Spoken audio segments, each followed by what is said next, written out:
let me sit down for this. All right, let me just talk while I'm doing this. All right, this is Pom-Pom. Pom-Pom is here. David, you want some? Good boy. Want to try some, Pom-Pom? Pom-Pom, sit. And teach him to sit. Right now he's just wanting, sit. Good sit.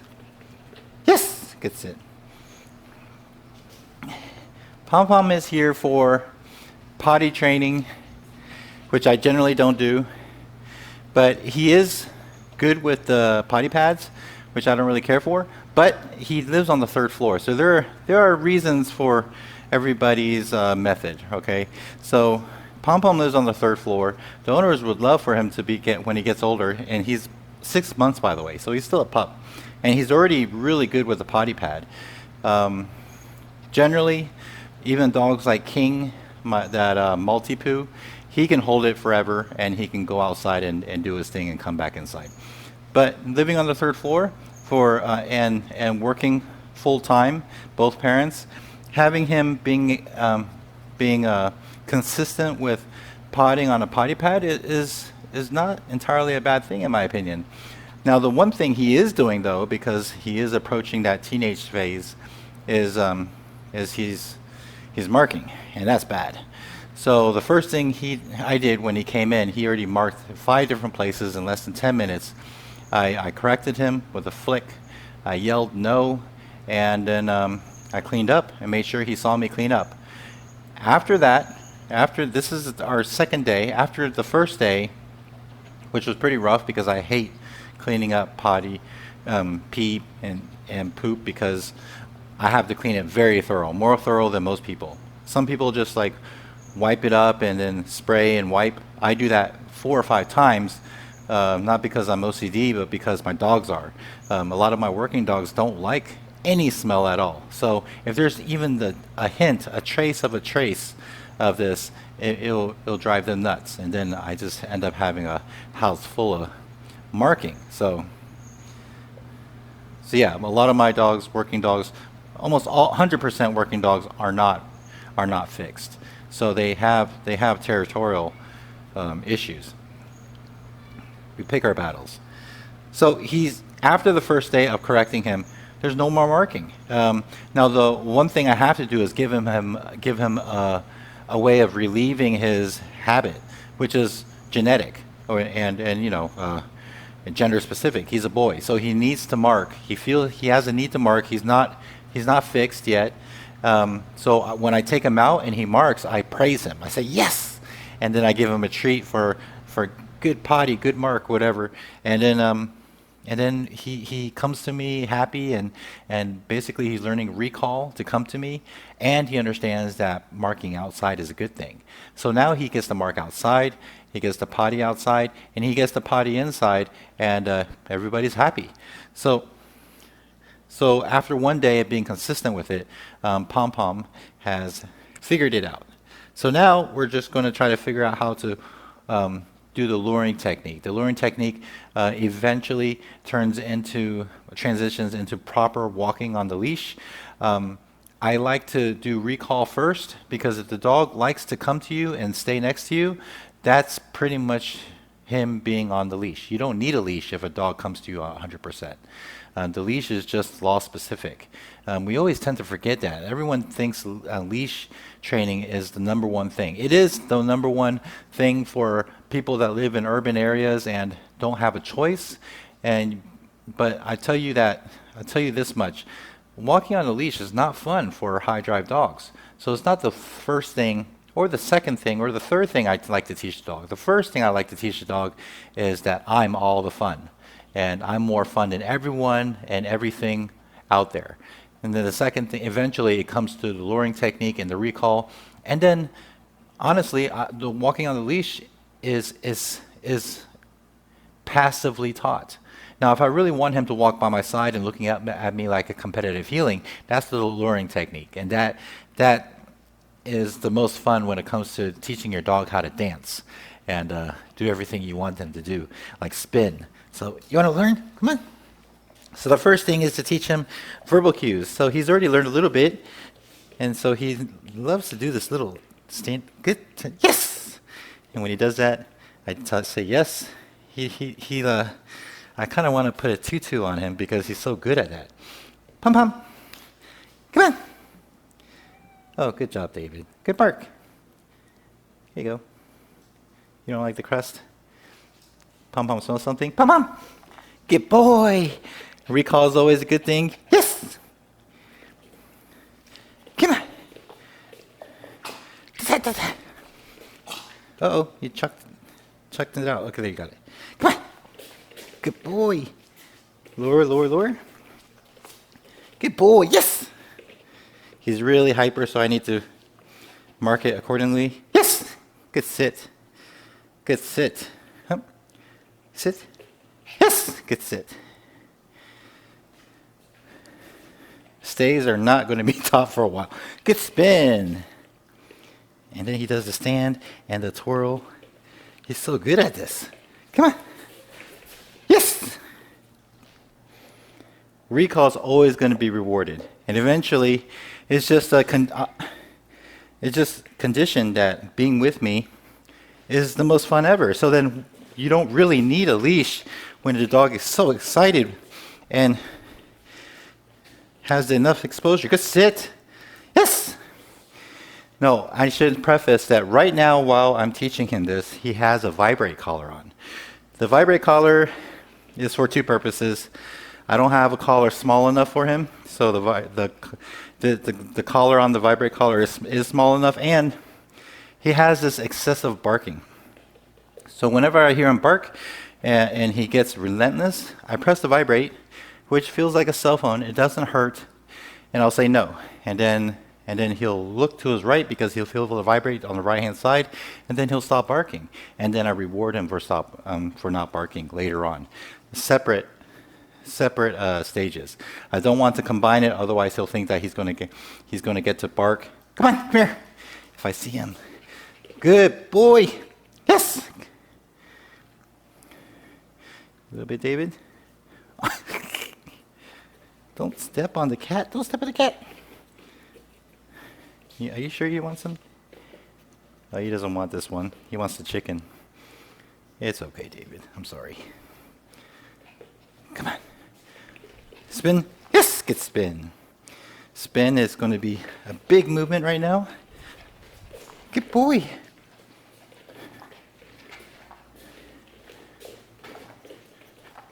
Good boy. Can you sit?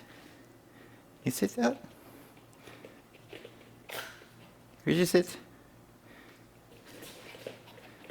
Just wait till he sits. Yes! Good sit. This is what I mean, guys. I mean, if I want the dog to be next to me, I can just, eventually this will be a verbal command for walk. Good walk. Yes! Good sit. But then if he needs to go potty, I'm just going to tell him, go free or go potty or go play. Usually I say go play. Generally that never happens because eventually the dog is conditioned to want to be with me anyways. I don't have to force him. So just bear in mind that this is a different kind of psychology here. I'm not teaching the dog to walk on the leash. I'm teaching the dog to want to be with me. I'm just letting him understand that I'm so much fun. Where else would you want to be? Right, Pom-Pom? Come on. Good boy. Good boy. Yes. Good boy. So then if I put this on, there's not much difference. Now here's another thing that I like to use, retractable leash. A lot of trainers think this is worthless. A lot of people think you have no control over the dog to walk properly. That's the whole point, guys. He's a beginner in walking. I want him to be able to roam and explore. You just need to be vigilant and not on your cell phone and not paying attention and get the thing tangled or around a tree or something. We just need to be understanding that the walking is not just a passive thing. Right now with this, I teach him recall, and the proximity gets closer and closer if I really want to teach him to walk properly on the leash. Pom-Pom, come on. Good boy. Good boy. Come on. Good boy. Outer circles. Good boy. Yes. And this is pretty much walking on the leash with bribery. But in the end, you won't need this. In the end, the whole idea of using your finger is to teach him to follow your finger. And delay the treats. And then reward him for that. Pom-Pom. Good boy. Again, this is how I do it with high drive dogs. Not all dogs are genetically gifted in the Velcro sense, like shepherds that really want to be with you. If you have a hound, they're probably going to want to go where they want to go, including huskies. But I'm noticing Pom-Pom has the inclination to want to be with you. Now, all you have to do as an owner is harness that and make them understand that being with you is a lot of fun. And on top of that, the one thing that most people neglect is exposure. Him being a pup, he needs all the exposure. After this, tomorrow, I'm taking him to Walmart. I'm taking him to see as much noise and urban pollution. My phone is listening to me. All the distractions I can while he's young, so he's not afraid of anything. Pom-Pom, come here. So every time he goes away, the retractable leash allows me to give a little bit of leash pressure for him to come to me. This is why the retractable leash can be so powerful. I don't have to control everything. All I need to do is give a little bit of leash pressure. Good boy. And we get to pick our battles. A dog that's really driven and sees something, they're going to pull and pull and pull. And if they win, then they win, and they're going to learn that opposition reflex is a good thing. I'm not teaching that. Right now, if he wants to walk away, that's fine. But if I say, Pom-Pom, come on. Good boy. I just taught him recall. I taught him leash pressure, proper leash pressure. And I taught him that being with me is a lot of fun. So I can lock this and do the luring technique. Pom-Pom, come on. With the outer circle, which is the hardest because you need to be in front of it. Come on. Good boy. Yes. And this is a game that we can play all day long. Good spin. And he's going to learn how to walk properly, how to lure. He's going to learn how to spin. He's going to maybe, can you go to Mark? Come on. Leash pressure. Is he afraid of this thing? Come on. You saw David on it. Come on.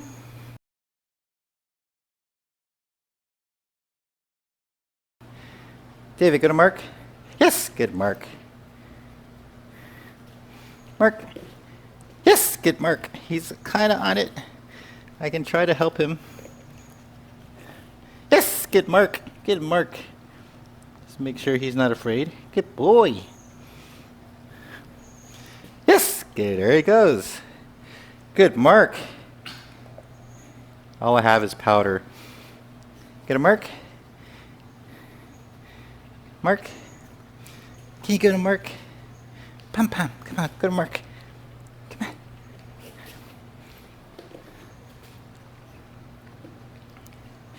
Come on, Pom-Pom. Come on. A little leash pressure. Yes, good Mark. So we're teaching leash pressure, luring, and marking.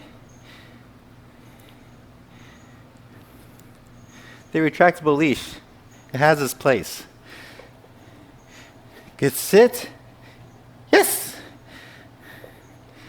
Every opportunity, if it's passive or active. If he sits, I'm going to give it a verbal cue, and I'm going to reward him for that. So that's pretty much all I'm going to do for the next 5 or 6 days.